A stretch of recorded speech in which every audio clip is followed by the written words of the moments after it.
Hi friends, ನಾನು ಇವತ್ತು ಸಿಹಿ ಕಡುಬು ಹೇಗೆ ಮಾಡೋದು ಅಂತ ಹೇಳಿಕೊಡ್ತೇನೆ. ನಾನು ಈ ಲೋಟದಾದದಲ್ಲಿ 2.5 ಲೋಟ ಕುಚಲಕ್ಕಿಯನ್ನು ತಗೊಂಡಿದ್ದೇನೆ. ಒಂದು ದೊಡ್ಡ ತೆಂಗಿನಕಾಯಿ. ಕುಚಲಕ್ಕಿಯನ್ನು ನಾನು ಚೆನ್ನಾಗಿ ತೊಳೆದು 8 ರಿಂದ 9 ಗಂಟೆ ನೆನೆಸಿಟ್ಟಿದ್ದೇನೆ. ಇಲ್ಲಿ ಅರ್ಧ kg ಬೆಲ್ಲ ತಗೊಂಡಿದ್ದೇನೆ.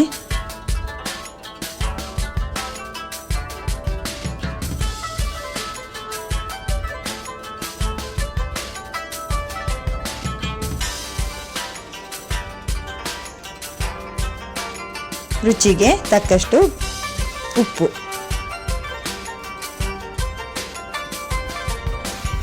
ನಾನು ಅಕ್ಕಿಯನ್ನು ಚೆನ್ನಾಗಿ ತೊಳೆದು 8 ರಿಂದ 10 ಗಂಟೆ ನೆನೆಸಿಟ್ಕೊಂಡಿದ್ದೇನೆ. ಕುಚಲಕ್ಕಿ ಆದ್ರಿಂದ ತುಂಬ ಹೊತ್ತು ನೆನೆಸಿಟ್ಕೊಳ್ಬೇಕಾಗುತ್ತೆ. ನಾನು ಬೆಳಿಗ್ಗೆನೆ ಅಕ್ಕಿಯನ್ನು ಹಾಕಿಟ್ಟಿದ್ದೇನೆ. ಈಗ ಚೆನ್ನಾಗಿ ಅಕ್ಕಿ ನೆಂದಿದೆ. ಈಗ ನಾನು ರುಬ್ಬಲಿಕ್ಕೆ ಹಾಕೊಳ್ತಾ ಇದ್ದೇನೆ.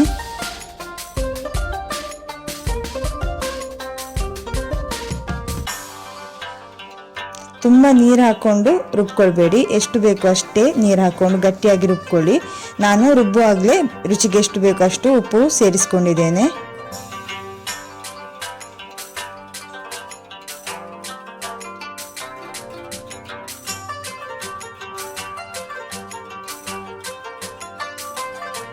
ಕುಚಲಕ್ಕಿ ಆದ್ರಿಂದ ನಾವು 8 ರಿಂದ 10 ಗಂಟೆ ಇದನ್ನು ನೆನೆಸಿಟ್ಕೊಳ್ಳೇಬೇಕಾಗುತ್ತೆ.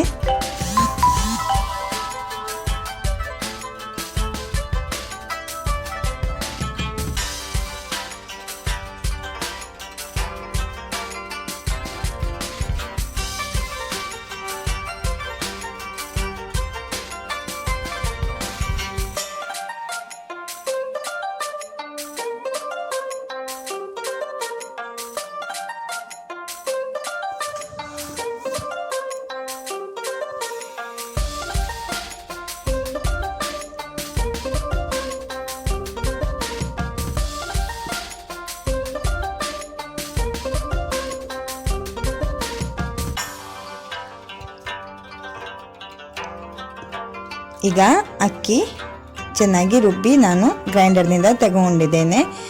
ಈಗ ಒಂದು ತೆಂಗಿನ ತುರಿಯನ್ನು ನಾನು ಚೆನ್ನಾಗಿ ತುರಿದು, ಇಡೀ ತೆಂಗಿನಕಾಯಿ ತಗೊಳ್ಳಿ, ಚೆನ್ನಾಗಿ ತುರಿದು ಅರ್ಧ kg ಬೆಲ್ಲ ಮತ್ತು 4 ಏಲಕ್ಕಿಯನ್ನು ಜಜ್ಜಿ ಚೆನ್ನಾಗಿ ಮಿಕ್ಸ್ ಮಾಡಿಟ್ಕೊಂಡಿದ್ದೇನೆ.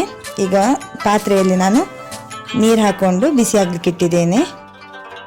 ಈಗ ನೋಡಿ, ನಾನು ಕಡುಬನ್ನು ಹೀಗೆ ರೌಂಡಾಗಿ ಮಾಡಿಕೊಂಡು ಕೈಯಲ್ಲಿ ಅದನ್ನು ಒತ್ತಿ ಅದರ ಮಧ್ಯೆ ಈ ಸ್ವೀಟ್ ತೆಂಗಿನಕಾಯಿ ಬೆಲ್ಲ ಏಲಕ್ಕಿಯ ಮಿಶ್ರಣವನ್ನು ಅದರೊಳಗೆ ತುಂಬಿ ಉಂಡೆ ಕಟ್ಕೊಳ್ತಾ ಇದ್ದೇನೆ. ಇದನ್ನು ನಾವು ತುಳುವಲ್ಲಿ ಚೀಪೆ ಪುಂಡಿ ಅಂತ ಹೇಳ್ತೇವೆ.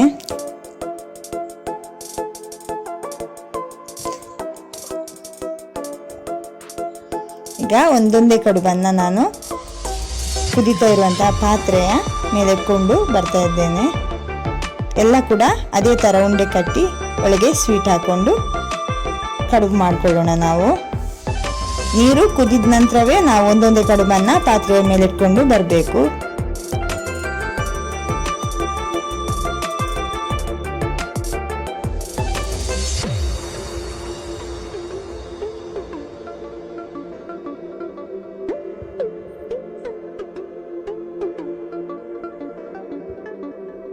ತುಂಬ ದೊಡ್ಡ ದೊಡ್ಡ ಉಂಡೆ ಕಟ್ಕೊಳ್ಳಿಕ್ಕೆ ಹೋಗಬೇಡಿ, ಹದ ಗಾತ್ರದ ಉಂಡೆ ಕಟ್ಕೊಳ್ಳಿ. ನಮ್ಮ ಅಂಗೈಯಲ್ಲಿ ನಿಲ್ಲುವಷ್ಟು ದೊಡ್ಡ ಉಂಡೆಯನ್ನು ಕಟ್ಕೊಳ್ತಾ ಬನ್ನಿ.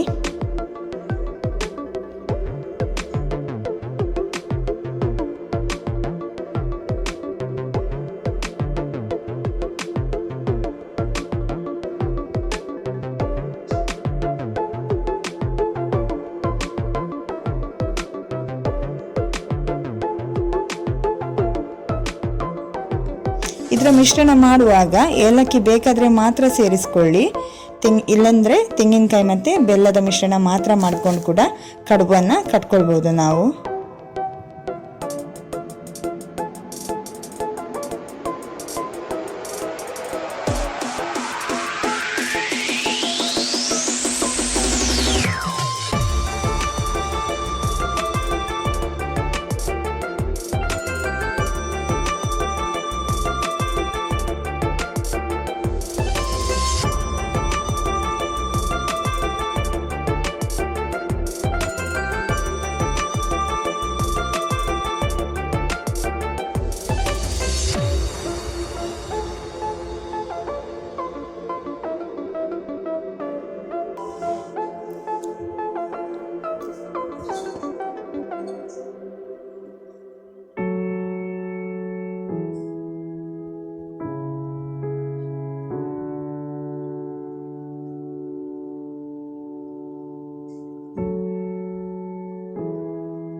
ಆಯ್ತು, ಈಗ ಕೊನೆಯದಾಗಿ ನಾನು ಕೊನೆಯ ಕಡುಬನ್ನು ಮಾಡ್ತಾ ಇದ್ದೇನೆ. ಈಗ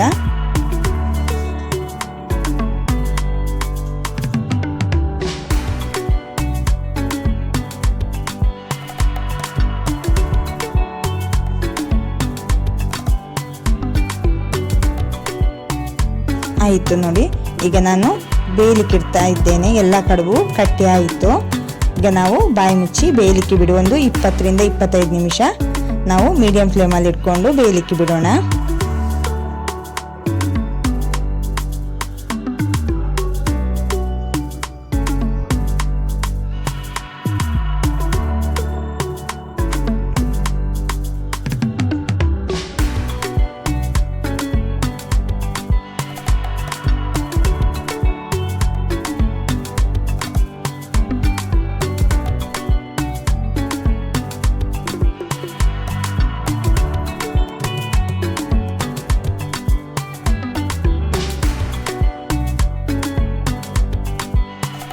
ಈಗ ಕಡುಬು ರೆಡಿಯಾಗಿದೆ.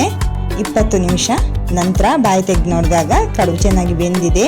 ಈ ರೆಸಿಪಿ ತುಂಬ ಈಸಿ ಇದೆ. ಇದನ್ನು ನೀವು ಕೂಡ ಟ್ರೈ ಮಾಡಿ. ಈ ರೆಸಿಪಿ ಇಷ್ಟವಾದಲ್ಲಿ ಲೈಕ್ ಮಾಡಿ, ಶೇರ್ ಮಾಡಿ, ಕಮೆಂಟ್ ಮಾಡಿ, ಸಬ್ಸ್ಕ್ರೈಬ್ ಮಾಡಿ. ಜೊತೆಗೆ ಪಕ್ಕದಲ್ಲಿರುವಂತಹ ಬೆಲ್ ಐಕಾನ್ ಪ್ರೆಸ್ ಮಾಡೋದನ್ನು ಮರೆಯಬೇಡಿ. ಧನ್ಯವಾದಗಳು.